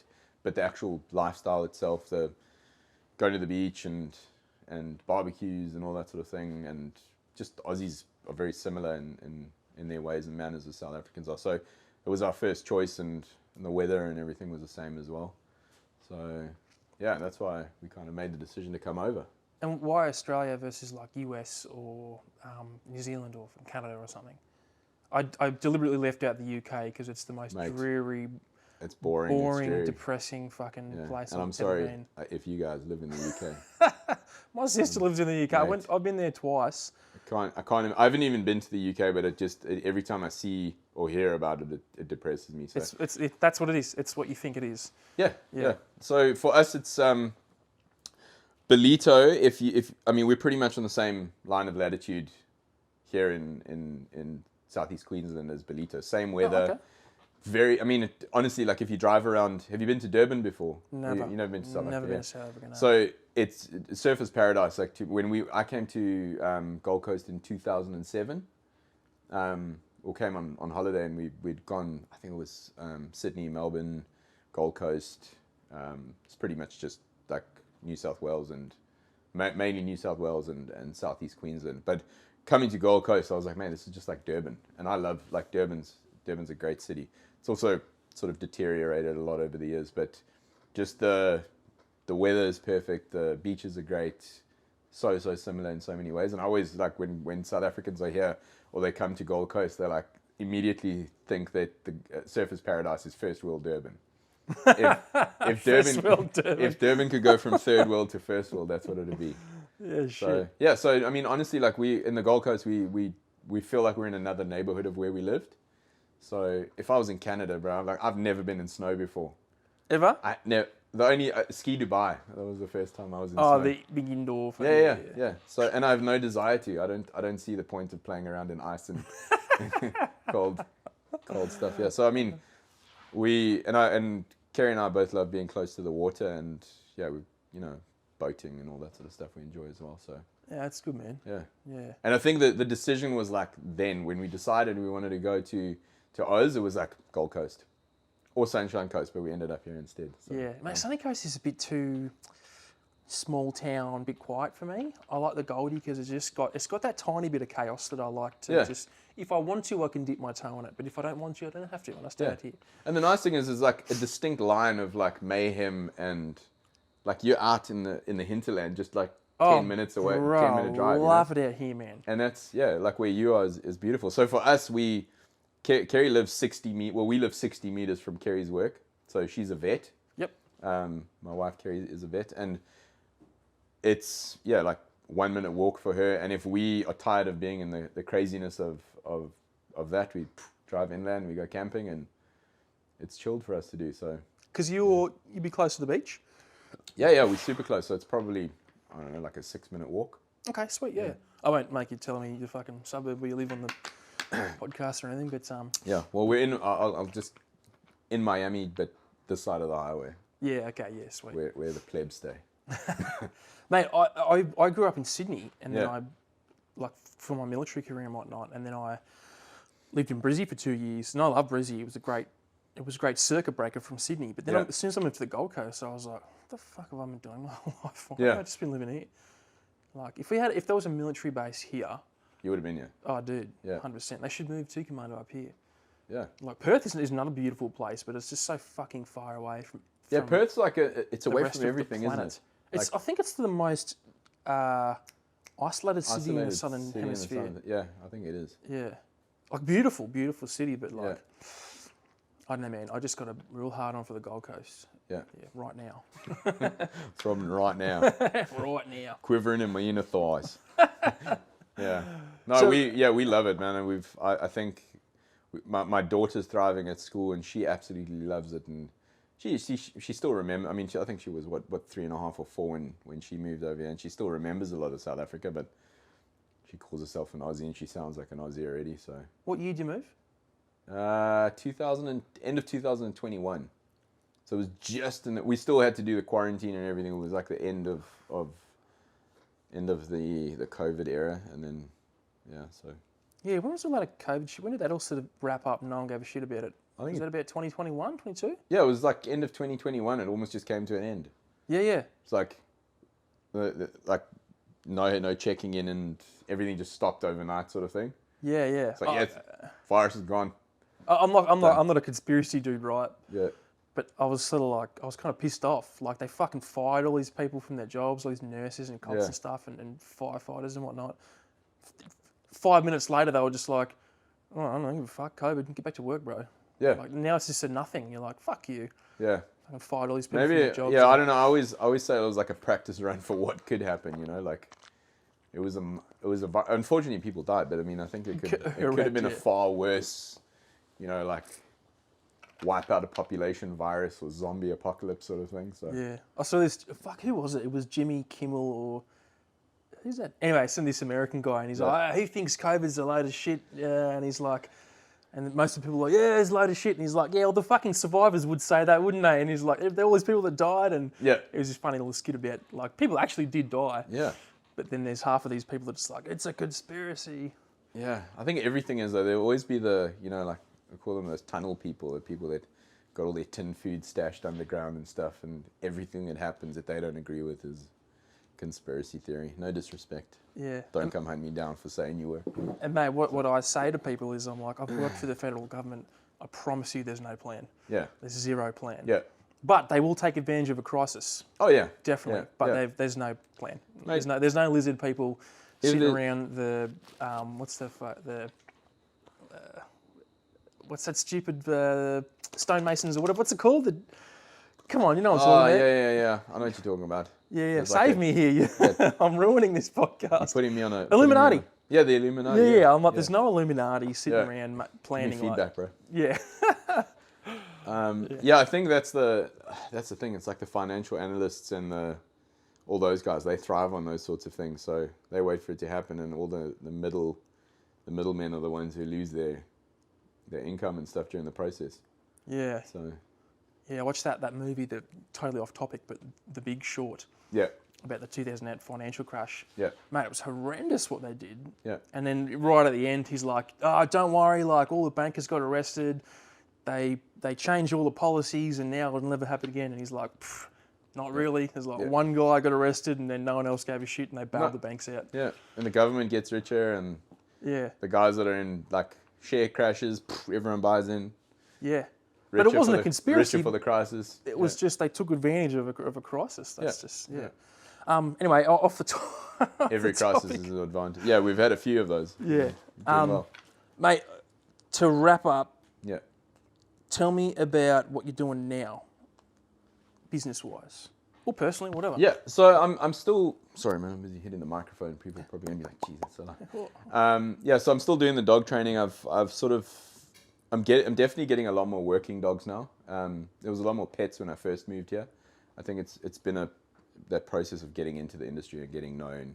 Yeah. You know, people, and I was never really big on social media in South Africa. I didn't really put a lot of my stuff on because I was working more with agencies, if you like, or working sort of dogs and they're not the ones hanging out on social media. Oh, look at this guy. Yeah, and I mean, it was never like we film. I mean, I've got video of stuff like that we did with a lot of the dogs in training and stuff. And I suppose now it would be okay to post some of that stuff. But yeah, it was never a big social media thing. And I realized now coming into Australia, like I'm a nobody, so I had to kind of start somewhere in terms of establishing myself as a trainer.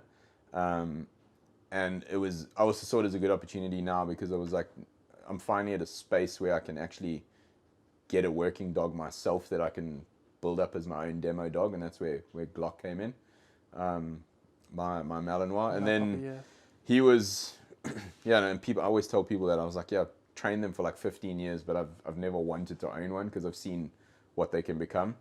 So it was the right time, and I thought, well, I waited about a year. I tested a couple of litters. I think I said to you I was looking for a puppy the last time I was here, and I was vaguely remember looking for breeders and stuff. So I'd find a couple of breeders. I won't mention names and stuff because I don't want to badmouth anyone. But I'd been fortunate enough to go and test some puppies. Some of them were absolute rubbish. Okay. And then I found I'd heard about a Yurko puppy. He's an NVBK Belgian ring champion dog, and I like the NVBK ring type dogs because they're extremely agile dogs, so they're great for like the freestyle obedience stuff, but they also have these really nice, clean solid technical bites. So that was a good sire for what I was actually looking for. And having worked for KNPV, with KNPV dogs, wasn't the kind of dog that I was looking for. I didn't want like a really hard dog for what I was looking for. Being more a family dog as well, and something we're going to be keeping at home as opposed to a caged crate sport dog. Yeah, go out, work and lock up sort of thing. And you're exposing it to pet people and exactly. So that was the purpose behind that. And then my intention with him was that I could sort of display a little bit of my skill and my style of training, and then slowly work that into my marketing with social media and stuff to do that. And I mean, it's been good because I've had a lot of good feedback with him. So yeah, and I'm still sort of directing into that working dog field. Hopefully get into doing more seminars and stuff in terms of obedience, protection, and tracking, like those 3 aspects that I focus on. And then and I'll see where it goes. So drop your business name. Was in like what's your business name? Yeah, it's Apex Canine Gold Coast, for those that don't know already. Yeah. And you'll be tagged in all the... I'm not a name, so no one knows. You'll be tagged in all the posts and shit, but yeah. What's like your aspiration for the business? Are you looking to get into the agencies and do that type of work? Or are you pretty open and flexible? I don't know. Like I've thought about going into development, but at the same time, I realize the amount of work that goes into developing dogs, and it's massive because I've worked with people that develop dogs, so I've seen a lot of that, and that's kind of my history. So I know that it's about space, time, and commitment that you need to do, and you need a lot of people involved to make that work really well. Yeah. And you take guys like Josh, that he's flat out with his dogs, and he's driving up and down from one place to the other, and he's working different decoys, and I know that's what it takes to raise a good dog. Mm-hmm. My dog, I do a lot of my bite work on myself, which I don't recommend to people. I can see your bruises, bro. Oh, all the time, bro. That left bicep. Yeah. He does leg bites as well now, but most of the time it's on the left bicep. So he's doing really well. He's at the level where I want him to be, and I'm getting quite a few PSA dogs in as well now for PSA training. So yeah. Who are you linked up with in the PSA world? Linked up with in terms of? Oh, like training wise. Oh, I've got just clients. Yeah, so I've got clients with Malinois and PSA that I'm helping just with their bite development and decoying for them as well. Gotcha. Yeah. You ever work with Casey Kanan? I know Casey. I know of him. Yeah. Yeah. Okay. I haven't worked with him though. Yeah. Well, he's another guy I want to get on the podcast for sure. So Casey, I'm Casey, you're next. I'm coming for you. Wait, not that way. Yeah. So and I think wherever you go, I guess dog training industries are very small. So you sort of everyone gets to know each other, and I think with time, I guess I'll try and establish my name a little bit more. I didn't want to come in here guns blazing. That's good, mate. Come over here from your country and try and take over, you bastard. So yeah, I'm just going to do that slow, progressive step into it. That's good, man. That's good. And I think it's also like I guess I'm confident now. I think given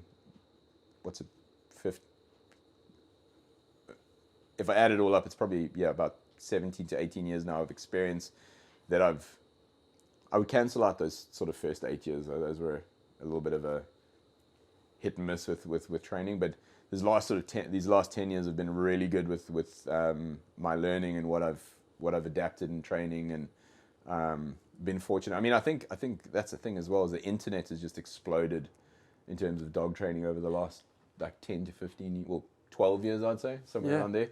There was a point at which like YouTube was like, it's just all these guys were jumping onto YouTube, and there was a lot of stuff to watch, and and to be honest, there's nothing I've really learned from dog training, like the typical courses that I actually know now. The stuff that works, and we're talking about getting onto the prong collar and e-collar topic and everything, there's no book out there that says the proper use of that stuff and what's right and wrong with them. Yeah, that's all been through experience that I've learned stuff like that. Yeah, and I think that's the sort of stuff that Pat Stewart is sort of battling at the moment. Yeah, he wants guys like him who want to be the advocate for the prong and the electronic collar. They're in that position now where they're sort of like, well, there's no there's no like one way to use it. We don't want to document the one way because that means everyone's pigeonholed into that one way. Mate, it's such, that's exactly it though. It's like this massive bottomless pit of both capability and problems. So that, you know, and people are like, yeah, but you know, like you shouldn't do this with it and you should do this with it. And then there's Nipo way of doing things. And then there's like, so I'm doing the SDS K9 MVP program at the moment, the Master View Path thing. It's all a lot of freestyle movement and stuff, but there's e-collar aspects to it as well, and you know, negative reinforcement in certain aspects, and it's different to what I've learned through like some of the knee popo stuff. And that's the thing, it's like anything that you talk about when it comes to aversive tools is everyone's got their own view and everyone agrees to certain things and disagrees to other stuff. So my opinion is, as long as you're not wrecking the dog doing it and you can see that that dog is working instinctively well, like the genetics is coming out in that dog and he's not like this withdrawn dog from all the punishment of the tool, then you might be doing something right with it. But yeah, I mean, with every tool, you know, you should use it until you no longer need it. It shouldn't be something you rely on. Yeah. I mean, it's almost a philosophical, ethical question versus like a mechanical, how do I use it sort of thing. Yeah, exactly. Which is non-tangible. It's ethereal. It's so hard to define. But yeah, I try not to even get into the topics of aversives though, because there's 1,000 different ways to use them, but there's also like 1,000 different views on them. And I could turn a flat collar into an aversive. I could take one of your harnesses and turn it into an aversive. You just slap a dog on the head with your hand, you know, like. Yeah, and everything, like in terms of equipment, it's the tool behind the equipment that actually makes it work. So whether you're, you know, if you walk with your dog on a slip lead and you hang the dog from the slip lead while you're doing it, you're probably doing it wrong. Whereas if you're using that as a negative reinforcer for the dog to motivate them to do something else, then you're probably using it right. You know, the dog's like thinking about stuff like that. So that's where I see things completely different to other trainers. And there's a lot of tools that I choose not to use just based on my experience with tools that work really well. So I guess that's my view on stuff. Yeah. And my theory behind like dog training as well is that there's, you know, you shouldn't need to have to correct or punish a dog until that dog fully understands the expected behavior. So that build phase first. Yeah. There's always I always have that, and I tell this to everyone that I work with, is that you first have to teach the dog what you want and what your expectations are. And then once that's fully proofed, that's when you get to the point of saying to them, well, okay, now you're not doing it properly anymore, or you're doing this a little bit too slow. And that's when you'll use those sort of tools as like an assistance or a motivator for the dog.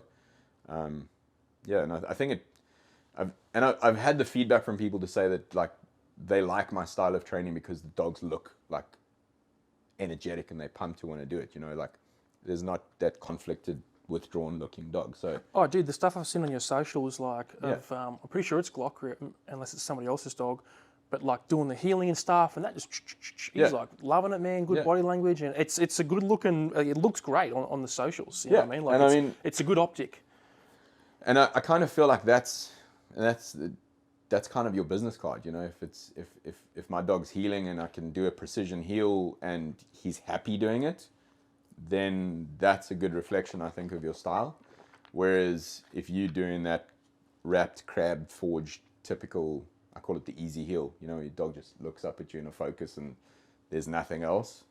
I was like, that's what I used to do. That to me is like your sort of like operational focused heel. It's not like precision obedience. And that's like, I absolutely love freestyle obedience, but also precision obedience. Like I look for that, all those analytics in that obedience to get that really, really good picture in what they do. And you'll see like I analyze everything. I think it's just like how I learn the technical stuff is I'll see what people do in terms of like their obedience. And I watch people's obedience videos and I'll be like, yeah, but that dog's feet are like off over there. And that dog's completely skew when he comes into the finish and stuff. Yeah. Whereas for me, I'll do routine after routine and repetition of that to make sure that like it's absolutely perfect. And that dog knows where that finish position needs to be, or how to move in the most efficient position to do something. yeah, and I spent a lot of time on that because I feel like that's kind of where the skill lies. So Yeah, I like that, man. yeah. And I got one more question for you, and it's a question I actually fucking hate getting asked. We'll be done here by 7 tonight. It's a question I don't like to get asked because I think the answer in my mind is simple because I've done it. But You've pulled out every uncomfortable question. I think I was hoping you wouldn't ask today, but shoot, bro. like, what's your advice? And I'm asking you because I think I know what your answer is going to be, and I think it's a good one. Yeah. What's your advice to someone that wants to get into dog training or the dog industry in general, but is like, well, I don't have any military or police experience. How do I do it? Go. Oh God, bro, this is gonna put me on the spot to this one because I know exactly what the answer is, but I'm gonna hurt a lot of feelings though. Go for it. Yeah. So, can I just be honest? No. I'll just. I was gonna. I can paint this really pretty. Go for it. No, just fucking. So anyone that wants to get into dog training, I'm like, do it. Like, it doesn't matter if you've got no. I mean, I have no police experience, but I've worked with law enforcement. I don't have any military experience, but I've worked with guys that were in the military and done stuff. And I've also worked with some of the guys that are here in Australia that are ex-military as well. So, I've had some guys say to me, they're like, geez, where did you learn to do this? And where did you get the experience and stuff like that? Where it was nothing from the military. And I think the point that I would get to with people is that just because someone was in the military doesn't necessarily make them a good dog trainer. Well, I feel personally attacked. Yeah, I'll be honest, right? No, it's good. It's a good point, and that's why I wanted you to answer the question because. So and I think like I'm open to answer these because I feel like it's a general sort of answer in respect to if you go to the vet, you don't ask your vet for dog training advice. Yes, they have this immense knowledge on the dog's health and well-being and everything, but my wife's a vet, but she doesn't give dog training advice. She gives the people my number. And the same goes that just because someone was in the military doesn't necessarily mean they were a dog handler or trainer in the military as well. And just because someone... And I was actually talking to someone about the other day, and he's like, yeah, I've got a friend that was in the police, and he's going to help us train our dog. And I asked them, I said, well, was he a dog handler in the police? And then they said, no, I don't think so. So I was like, that doesn't make him a dog trainer. Just because he was like, I mean, you can answer the question. Were you a dog handler when you first arrived in the military, like the day you arrived there? You worked up to the point to get to that point, right? So let's say, for instance, you had sort of dropped out the military in the first year or whatever it was and come out of there, and people think, well, he must have had a Malinois with him in the military, because that's the first thing. They're like, oh yeah, they all have dogs, and that's not the case, like different infantries, different divisions, those are the guys with dogs. So yeah, just getting back to the point is that even if you want to get into the industry, get the experience, go and work with someone, shadow people, work with other dog trainers, I always say, like, just the proof's in the pudding as well. Like, don't go and look for a dog trainer that says they can do everything, but they can't prove it. So my point is, if you say you do precision obedience, or if you do protection, if you do tracking, then, let them show you a working scenario or what their dog can do. That's kind of where my point is. Like, I can't get what I get with Glock by just seeing someone once a week, and then leaving it up to them for like the other 2 hours or 3 hours they spend training that dog that week. So yeah, I think that answers the question. It does, man, and I like that answer, and I thought you would say it that way because in my experience, like I was a military handler, and then my career ended badly, so I didn't end on good terms with the dog cell, for example, or the military in general. Yeah. So when I got out, I was like, yeah, I was a military dog handler, but I'm not God's gift to fucking dog handling or dog training. Yeah. I had to work my way in the industry as well. Like, there was a whole lot of like, oh my God, the special forces dog, blah, blah, blah, blah, blah. Yeah. And 90% of it just kind of wasn't true. It was just a perception thing. Yeah. And like, I had to go and watch all the Learberg stuff, and I was like going to Pat Stewart seminars and learning from sport dog people, and some of it was trial and error when I bought my own dog. And like, I like that answer because there's a lot of people out there that think just because you're a cop or in the military as a handler or not. Yeah, that it's assumed that you can train that dogs. you're highly competent. Like, Yeah. I definitely was not when I first got out. I made a lot of mistakes. Yeah. And then to add to that, just because I've now done what I've done in the pet industry, like I bowed out of the training space. Yeah. I left that space about 2 years ago. And Exactly. you put me in there now, like I'd be like, fuck, I'd be very clunky. I'd have to go through the learning phase again. Yeah. So, and like I always tell people that they're like, oh, how do I get in the industry? I was never a cop or in the military. I'm just like, fucking do it, bro. Yeah. Cause And I think that the most important thing is if you can find an avenue to get into dog training where you're learning the absolute fundamentals of dog training, that to me is the don't be go on end all. straight to like, I want to be Pat Stewart. I want to be Sam Cheeseman or Scott Farlam. I want to be Scott Farlam. Yeah, you should start out like Scott Farlam. He's just not a name in the industry because I wasn't born in Australia, but if I was, I'd probably be. It's just racist against you, bro. It's just racist, man.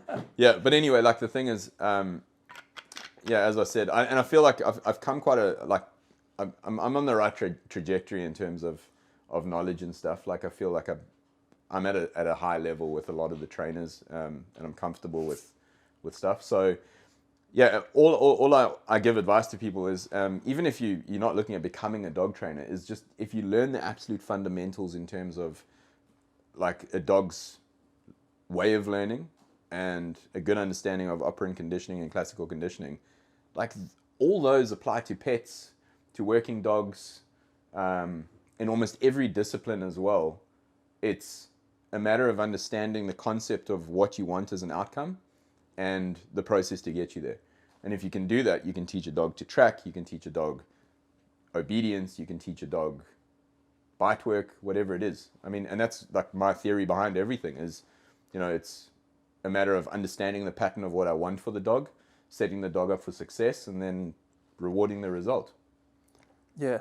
And I think the classical operant conditioning thing, if you obsessively pursue those fundamentals and like understand them inside and out. Yeah. Because I mean, you look at classical conditioning, it's not just like stimulus response. Like there's different the way that they did it, and there's like different variations, and it's far more confusing. I do like an entire talk just on classical conditioning with people because I've researched so deep into understanding physical cues, environmental stimulus, everything that works in terms of building that bridge and that association with that. When you talk to people like, do you understand the concept of classical conditioning? They're like, yeah, clicker training. Yeah. I'm like, no. Ring the bell, bit of food, salivate. Yeah, you're like, there's a lot more to it than that. I was like, mate, it is deep. It's a deep, deep hole. And I was like, the border collie that sits at the traffic light and launches off the spot like a drag racing car when it hears that sound? That's classical conditioning. Oh, I haven't seen that. Have you never seen the border collies that shoot off when they hear the sound to walk across the road at the traffic light? Whoop, whoop, whoop, whoop, whoop? Yeah, they boop, boop, boop. Mate, look at border collies. Watch them when they cross the light. They are, and those dogs like that are so prone to those environmental cues through that pattern of you reinforcing it that it immediately becomes this, oh, that's what we do. When I hear that, I shoot forward. Yeah. Whereas I tell people like that's just one example of many. I was like, if working dogs, unfortunately, I think it's to their detriment that they learn those patterns more efficiently than pets do. Pets are very forgiving in terms of how they pick stuff up. So if you take, for instance, like a Malinois, like I could show Glock 3 repetitions of something and he gets it. And I do one small little tiny change in terms of how I lure or do something, and he's like, nah, you fucked that one up. Can I say that on it? No. Yeah, and he'll let me know. He's like, no, you stuffed that rep up. But I have to be super consistent, and I can get it done in like 3 reps because that's how fast he takes on understanding that expectation. Whereas I might have to do like 1,000 reps with your, I don't know, Rottweiler. I'm going to offend someone, with your dog. The Pommer shit pug. Yeah, your Pommer shit mountain shepherd. But yeah, so like the point is, it's like, there's all those concepts are there's the basics, but if you have a really deep understanding of it, then it opens up a hell of a big thing for you in terms of understanding training in every other aspect. Yeah. So yeah, and that goes into everything as well, and that's where I can delve deep if you want to thrown another 3 hours in terms of using We'll wrap it up. I'll grab you something in a minute. But no, yeah, like keep going. using aversives and stuff as well is like that's where people also get like this whole idea of aversives are there to like hurt the dog or train that avoidance into the dog or punish the dog. Whereas Stop. Yeah. if I told you that through classical conditioning I can get my dog to get really pumped up and excited when he's got the e-collar on, that in itself is classical conditioning. That's using a tactile function of something through classical conditioning to associate an outcome. And like that's where the whole Nepopo is sort of based on. Yeah, that's partly, yeah. the Nepopo theory partly. But anything that the dog associates as a stimulus or as a cue or as a physical gesture or anything that you do is basically a bridge to the outcome for the dog, and you've created an association in what gets the reward. Yeah. And it all falls onto that, predictive pattern learning in canids or predators and what's the fastest way to success. So yeah. I like it, bro. There we go. Thanks, for coming on the podcast, man. Awesome. I appreciate it. Yeah. You're a guy amazing to be here, man. Yeah, man, you're a guy that's contributed to this community, man, and this industry, and yeah, bro, I appreciate you and what you do, man. So thanks for coming on, bro. Maybe we'll see in 2 years' time or so we can have a catch up and things are bigger and better. And fucking hope so, man. Know. Yeah. When this shed is converted properly the way I want it to be in Mega relation factory, to the podcast and whatnot. Yeah. Yeah, and I'll fill you in offline a few things that we're doing, but yeah, I want this to be where I do in-person podcasts and even the online stuff. I want to be a lot better because, like I sort of said, this podcast slowly evolves over time. Like, it's been a clunky process, man, but mate, we're getting there, bro. Mate, you'll have the Origin Canine Mega Factory and film studio going. It'll be it's gonna be good. All right, Scotty, thanks for coming on, man. Yeah. Appreciate it, bro. Anytime, bro. It was a pleasure to be here.